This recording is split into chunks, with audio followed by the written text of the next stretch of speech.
Hello friends, welcome back to my channel. ಇವತ್ತು evening ಬ್ಲಾಗ್ನ start ಮಾಡತ್ತೀನಿ. ಈವ್ನಿಂಗ್ ಅಂದ್ರೂ ನೈಟೇ ಆಗಿತ್ತು, 7 ಗಂಟೆ ಎಲ್ಲ ಆಗಿತ್ತು.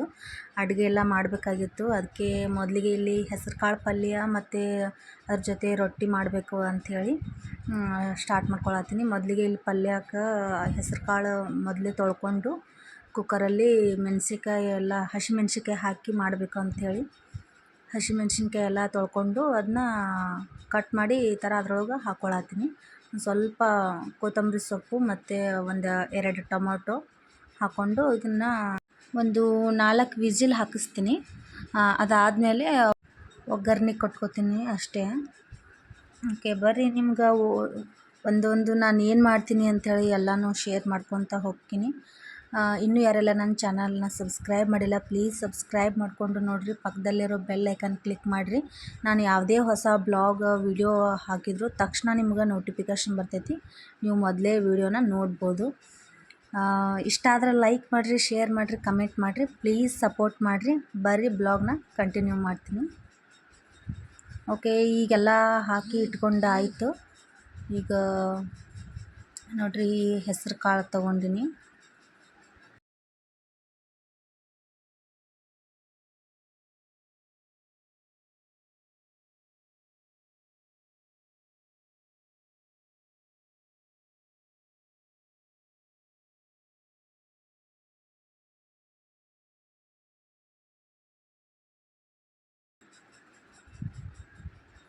ಸ್ವಲ್ಪ ಅರಿಶಿನ ಪೌಡರ್ನ ಹಾಕಾತೀನಿ.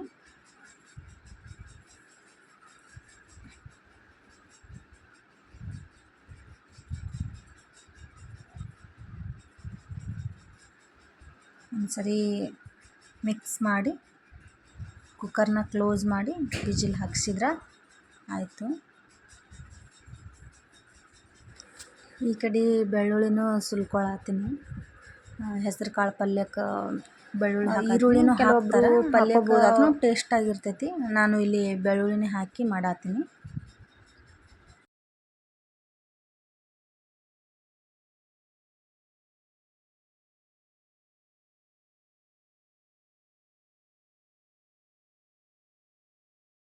ಓಕೆ, ಬೆಳ್ಳುಳ್ಳಿ ಎಲ್ಲ ಸುಲಿದು ಜಜ್ಜಿ ಇಟ್ಕೊಂಡಿದ್ದಾಯಿತು. ಈ ಕಡೆ ಪಿಸ್ತಾನ ಸಿಪ್ಪೆನ ಬಿಡಿಸ್ಕೊಳತ್ತೀನಿ. ಪಿಸ್ತಾದ್ದು ಆದಿತ್ಯಾಗ ಒಂದೊಂದು ಸರಿ ಪಿಸ್ತಾ ಕೊಡ್ತಿರ್ತೀನಿ, 1, 2 ಈ ಥರ ತಿನ್ನೋಕೆ ಅವನಿಗೆ ಕೊಡ್ತಿರ್ತೀನಿ. ಅವನಿಗೆ ಇಷ್ಟ, ಅವನಿಗೆ ಪಿಸ್ತಾ ತಿನ್ನೋದ್ರಿಂದ. ಯಾಕಂದರೆ ಇವಾಗ ಅವನಿಗೂ ದವಡೆ ಎಲ್ಲ ಹಲ್ಲು ಬಂದವಲ್ಲ, ಇವಾಗ ಪಿಸ್ತಾ ಈ ಥರ ಎಲ್ಲ ಸ್ವಲ್ಪ ತಿನ್ನತಾನ. ಮೊದಲೆಲ್ಲ ಕೊಡ್ತಿರಲಿಲ್ಲ, ಇವಾಗ ಚೂರು ಕೊಡ್ತೀವಿ, ಎಲ್ಲ ಥರನೂ ಕೊಡ್ತೇವೆ. ಓಕೆ, ಈಗ ಅದೆಲ್ಲ ಆಯಿತು. ಅದೆಲ್ಲ ಪಲ್ಯ ಎಲ್ಲ ರೆಡಿ ಆಯಿತು. ಈಗ ಮತ್ತೆ ರೊಟ್ಟಿ ಮಾಡ್ಕೊಳಕ್ಕೆ ಸ್ಟಾರ್ಟ್ ಮಾಡತ್ತೀನಿ. ಹಿಟ್ಟು ಎಲ್ಲ ಜರಡಿ ಹಿಡ್ಕೊಂಡ್ಬಿಡತ್ತೀನಿ. ಅದಾದಮೇಲೆ ಅದು ಸ್ವಲ್ಪ ಹಿಟ್ಟು ಹಚ್ಕೊಂಡು ರೊಟ್ಟಿ ಮಾಡೋಕೆ ಸಪ್ರೇಟಾಗಿ ತೊಗೊಂಡ್ಬಿಡ್ತೀನಿ. ಅದಾದಮೇಲೆ ನೀರನ್ನ ಹಾಕ್ಕೊಂಡು ಹಿಟ್ಟನ್ನ ಸ್ವಲ್ಪ ಚೆನ್ನಾಗಿ ನಾದ್ಕೊತೀನಿ.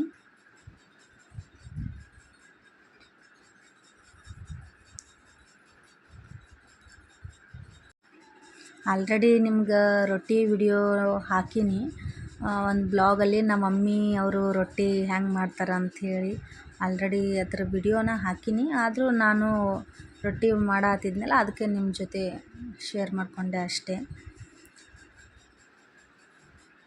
ಬರದೇ ಇರೋರಿಗೆ ಯೂಸ್ ಆಗಲಿ ಅಂತ ಅಷ್ಟೇ. ಬರೋರು ಓಕೆ, ಬರದೇ ಇರೋರಿಗೆ ಯೂಸ್ ಆಗ್ತದಂಥೇಳಿ ಅಷ್ಟೇ.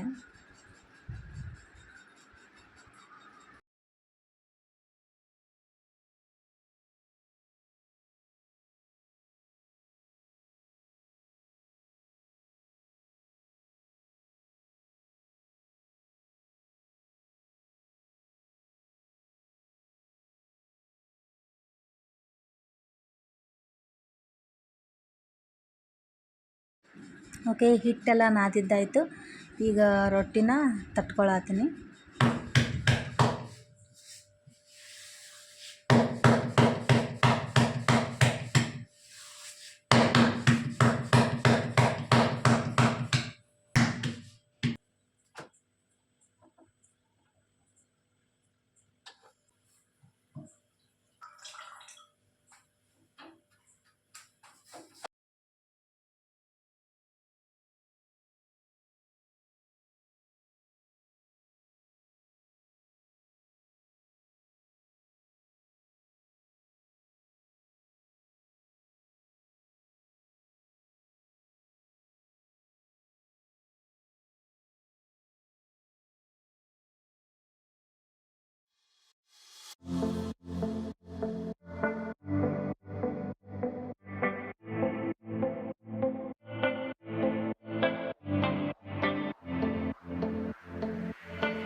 ಇಲ್ಲಿ ಬೇಯಿಸ್ಕೊಳಕತ್ತೀನಿ ನೋಡಿರಿ. ಈ ಥರ ರೊಟ್ಟಿ ಪೂರಿ ಥರ ಉಬ್ಬಿ ಬರಬೇಕು. ಆವಾಗಲೇ ರೊಟ್ಟಿ ಸೂಪರ್ ಸಾಫ್ಟಾಗಿ ಬಂದಿರ್ತೈತಿ. ಈ ಥರ ಉಬ್ಬಿ ಬರಬೇಕು. ನಾನು ಇದೇ ಹಂಚಲ್ಲೇ ನಾನು ಮಾಡ್ಕೊಳ್ಳೋದು, ಯಾಕಂದ್ರೆ ನನಗೆ ಇದೇ ರೂಢಿ. ಹಂಚು ಸಪ್ರೇಟಾಗೇ ಸಿಗ್ತೈತಿ, ರೊಟ್ಟಿಗಂತೇಳಿ ಸಪ್ರೇಟಾಗಿ ಹಂಚಸ್ ಎಲ್ಲ ಸಿಗ್ತೈತಿ. ಅದರಲ್ಲಿ ಮಾಡ್ಕೊಂಡ್ರೂ ಚಲೋ ಇರ್ತೈತಿ. ನನಗೆ ಇದರಲ್ಲೇ ರೂಢಿ ಐತಲ್ಲ, ಅದಕ್ಕೆ ನಾನು ಇದರಲ್ಲೇ ಎಲ್ಲ ಮಾಡ್ಕೋತೀನಿ. ಚಪಾತಿ ಆಗಲಿ ರೊಟ್ಟಿ ಆಗಲಿ. ದೋಸೆ ಹಂಚು ಬೇರೆ ಐತಿ, ಇದನ್ನು ರೊಟ್ಟಿ ಚಪಾತಿಗೆ ಅಂತೇಳಿ ಸಪ್ರೇಟಾಗಿ ಮಾಡಿಬಿಟ್ಟಿನಿ. ಇನ್ನು ದೋಸೆಗೆಲ್ಲ ಸಪ್ರೇಟಾಗಿ ಇನ್ನೂ ಒಂದು ಬೇರೆಯೇ ತೊಗೊಂಡಿವಿ. ಇದು ದೋಸೆ ಹಂಚನೇ. ಇದನ್ನು ನಾನು ಈ ಥರ ಇದಕ್ಕೆ ಯೂಸ್ ಮಾಡ್ಕೊಂಡಿನಿ ಅಷ್ಟೇ. ಓಕೆ, ರೊಟ್ಟಿ ಎಲ್ಲ ಆಯಿತು. ರೊಟ್ಟಿ ಎಲ್ಲ ಮಾಡಿದ್ದಾಯಿತು. ಇಷ್ಟು ರೊಟ್ಟಿನ ಮಾಡೀನಿ. ಮತ್ತು ಪಲ್ಯನೂ ಎಲ್ಲ ರೆಡಿ ಆಯಿತು. ಸ್ವಲ್ಪ ದಪ್ಪನೇ ಮಾಡೀನಿ ರೊಟ್ಟಿನ. ಬಿಸಿ ಇದ್ದಾಗ ಎಷ್ಟೇ ದಪ್ಪ ಇದ್ರೂ ತಿನ್ಬೋದು. ಬಟ್ ನಾಳೆ ನಾಡಿದ್ದು ತಿನ್ನಬೇಕು ಅಂತ ಅಂದ್ಕೊಂಡ್ರೆ ಅವು ತೆಳ್ಳಗೆ ಮಾಡಿ ಇಡಬೇಕಾಕೈತೆ ರೊಟ್ಟಿನ. ಇದು ನಾವು ನೈಟ್ ಊಟಕ್ಕೆ ಅಷ್ಟೇ ಬೇಕಾಗಿತ್ತಲ್ಲ, ಅದಕ್ಕೆ ಸ್ವಲ್ಪ ದಪ್ಪನೇ ಮಾಡ್ಕೊಂಡಿದ್ದೆ. ಓಕೆ, ಅಡುಗೆ ಎಲ್ಲ ರೆಡಿ ಆಯಿತು. ಇನ್ನು ಅವರೆಲ್ಲ ಬಂದಮೇಲೆ ಊಟಕ್ಕೆ ಕೊಡೋದಷ್ಟೇ.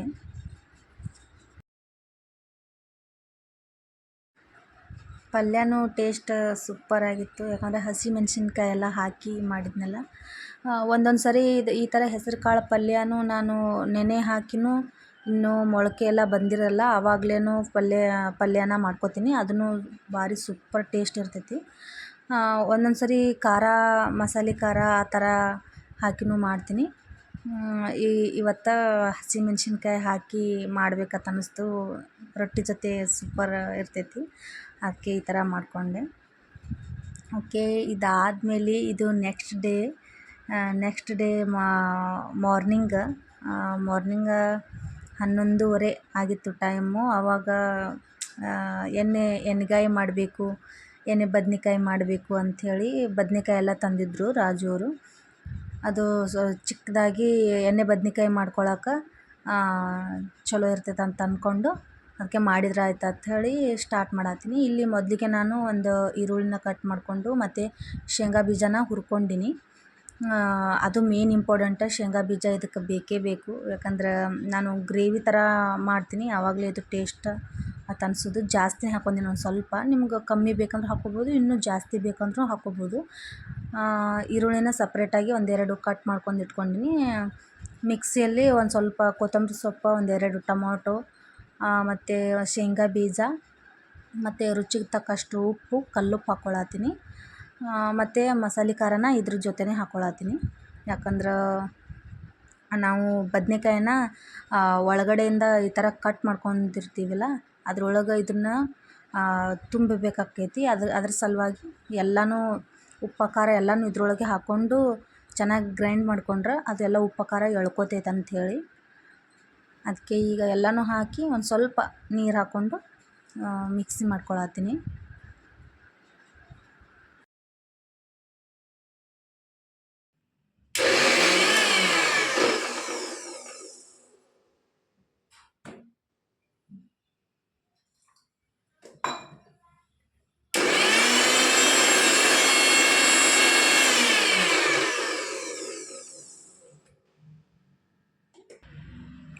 ಓಕೆ, ಈ ಥರ ಇದ್ರೆ ಸಾಕು.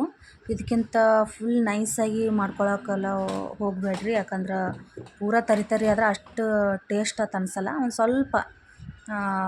ಸ್ವಲ್ಪ ಶೇಂಗಾದ ಬೀಜದ ಕಾಳೆಲ್ಲ ಸ್ವಲ್ಪ ಇರಬೇಕು, ಅದೇ ಟೇಸ್ಟ್ ಇರೋದು.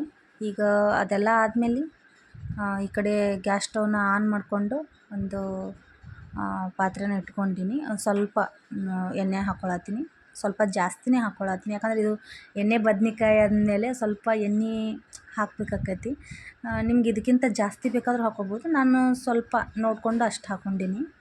ನೀವು ಜಾಸ್ತಿ ಬೇಕಾದ್ರೂ ಹಾಕ್ಕೋಬೋದು, ಟೇಸ್ಟ್ ಸೂಪರ್ ಇರ್ತೈತಿ. ಅದಾದಮೇಲೆ ಸಾಸಿವೆನ ಹಾಕ್ಕೊಳತ್ತೀನಿ. ಸಾಸಿವೆ, ಒಂದು ಸ್ವಲ್ಪ ಜೀರಿಗೆ ಮತ್ತು ಒಂದು ಸ್ವಲ್ಪ ಕರಿಬೇವು ಸೊಪ್ಪು ಇದೆಲ್ಲ ಹಾಕ್ಕೊಂಡು ಆದಮೇಲೆ ಈರುಳ್ಳಿನ ಹಾಕ್ಕೊಂಡು ಸ್ವಲ್ಪ ಫ್ರೈ ಮಾಡ್ಕೊತೀನಿ. ಸ್ವಲ್ಪ ಚೆನ್ನಾಗಿ ಅದ್ರ ಎಣ್ಣೆ ಒಳಗೆ ಸ್ವಲ್ಪ ಫ್ರೈ ಆಗಬೇಕದು.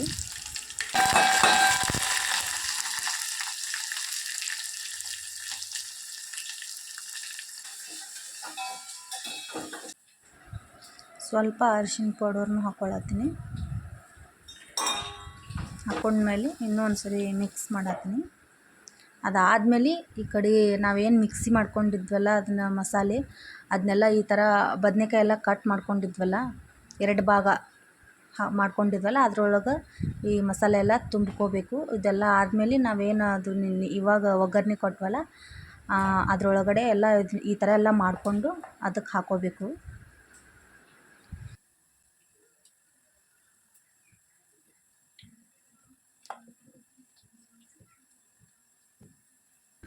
ಇದ್ರೊಳಗಡೆ ಈ ಥರ ತುಂಬೋದ್ರದಿಂದ ಅದು ಟೇಸ್ಟ್ ಚಲೋ ಇರ್ತೈತಿ. ಯಾಕಂದ್ರೆ ಉಪ್ಪು ಖಾರ ಎಲ್ಲ ಚೆನ್ನಾಗಿ ಎಳಿತೈತೆ ಅಷ್ಟೇ. ಓಕೆ, ಈ ಥರ ಎಲ್ಲ ಮಾಡಿಕೊಂಡು ಇಟ್ಕೊಂಡು ಎಣ್ಣೆ ಒಳಗಡೆ ಹಾಕಿಬಿಡ್ತೀನಿ. ಅದು ಸ್ವಲ್ಪ ಎಣ್ಣೆ ಒಳಗೆ ಇನ್ನೂ ಸ್ವಲ್ಪ ಫ್ರೈ ಆಗಿದ್ರೆ ಟೇಸ್ಟ್ ಚಲೋ ಇರ್ತೈತಿ. ಓಕೆ, ಎಲ್ಲನೂ ಇದೇ ಥರನೇ ಮಾಡ್ಕೋತೀನಿ.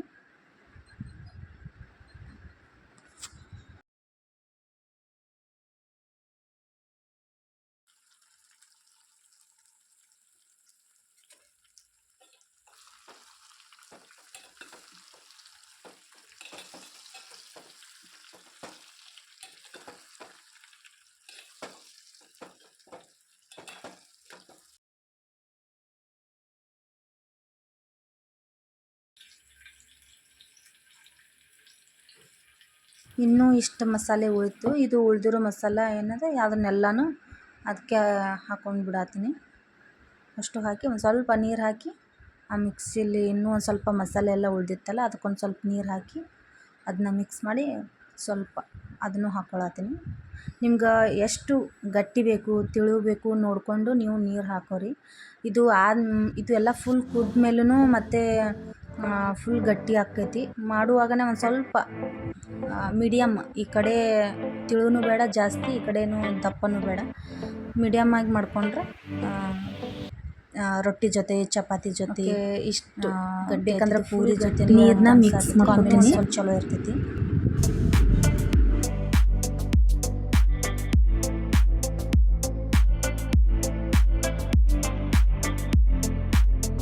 ಇಷ್ಟಾದ್ರೆ ಸಾಕು. ಇದನ್ನು ಸ್ವಲ್ಪ ಕುದಿಯೋಕೆ ಬಿಟ್ಬಿಡೋಣ. ಸ್ವಲ್ಪ ಕುದ್ರೆ ಸಾಕು, ಜಾಸ್ತಿ ಏನು ಬೇಡ. ಯಾಕಂದ್ರೆ ಬದನೇಕಾಯಿ ಎಲ್ಲ ಫುಲ್ ಸಾಫ್ಟ್ ಆಗಿಬಿಟ್ರೆ ಅಷ್ಟು ಟೇಸ್ಟ್ ಅಂತ ಅನಿಸಲ್ಲ. ಇನ್ನು ಸ್ವಲ್ಪ ನೀರನ್ನ ಹಾಕ್ಕೊಂಡು ಕುದಿಯೋಕೆ ಬಿಟ್ಬಿಡ್ತೀನಿ.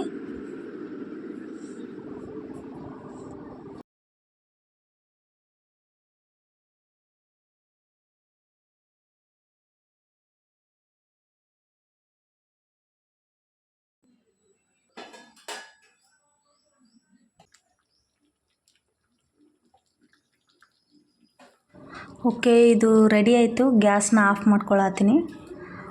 ಓಕೆ, ಆಫ್ ಮಾಡಿಕೊಂಡು ಇನ್ನೊಂದು ಸಲ ಮಿಕ್ಸ್ ಮಾಡಿ ಮುಗೀತು. ನೈಟ್ ರೊಟ್ಟಿ ಮಾಡಿದ್ನಲ್ಲ, ಇನ್ನೂ ಒಂದು 2-3 ರೊಟ್ಟಿ ಎಲ್ಲ ಉಳಿದಿತ್ತು. ಅದಕ್ಕೆ ಮತ್ತೆ ಏನೂ ನಾನು ಜಾಸ್ತಿ ಏನೂ ಮಾಡೋಕ್ಕೆ ಹೋಗಲಿಲ್ಲ. ಮತ್ತು ನೈಟ್ ಸ್ವಲ್ಪ ಚಪಾತಿನ ಮಾಡ್ಕೊಂಡ್ರೆ ಆಯ್ತತ್ ಅಂದ್ಕೊಂಡು. ಓಕೆ, ನೋಡಿರಿ ಎಣ್ಗಾಯಿ ಬದ್ನೆಕಾಯಿ ಇಷ್ಟು ರೆಡಿ ಆಯಿತು. ಟೇಸ್ಟ್ ಅಂತೂ ಸೂಪರ್ ಇತ್ತು.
ಓಕೆ ಫ್ರೆಂಡ್ಸ್, ಅಡುಗೆ ಎಲ್ಲ ರೆಡಿ ಆಯಿತು.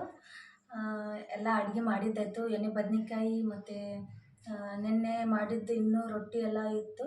ಸ್ವಲ್ಪ ರೈಸು ಇಟ್ಟಾಯಿತು, ರೈಸ್ನೂ ರೆಡಿ ಆಯಿತು. ಈಗ ಎಲ್ಲ ಅಡುಗೆ ಮುಗೀತು. ಮತ್ತು ನೈಟ್ ಬೇಕಂದ್ರೆ ಚಪಾತಿನ ಮಾಡ್ಕೋಬೇಕು. ಇವಾಗ ಸದ್ಯಕ್ಕೆ ಇಷ್ಟೇ ಮಧ್ಯಾಹ್ನ ಊಟ. ಇವತ್ತಿನ ಬ್ಲಾಗ್ ಇಷ್ಟೇ. ಇಷ್ಟ ಆಗಿತ್ತಂದ್ರೆ ಪ್ಲೀಸ್ ಒಂದು ಲೈಕ್ ಮಾಡಿರಿ, ಶೇರ್ ಮಾಡಿರಿ, ಕಮೆಂಟ್ ಮಾಡಿರಿ. ಇನ್ನೂ ಯಾರೆಲ್ಲ ನನ್ನ ಚಾನಲ್ನ ಸಬ್ಸ್ಕ್ರೈಬ್ ಮಾಡಿಲ್ಲ ಪ್ಲೀಸ್ ಸಬ್ಸ್ಕ್ರೈಬ್ ಮಾಡಿಕೊಂಡು ನೋಡಿರಿ.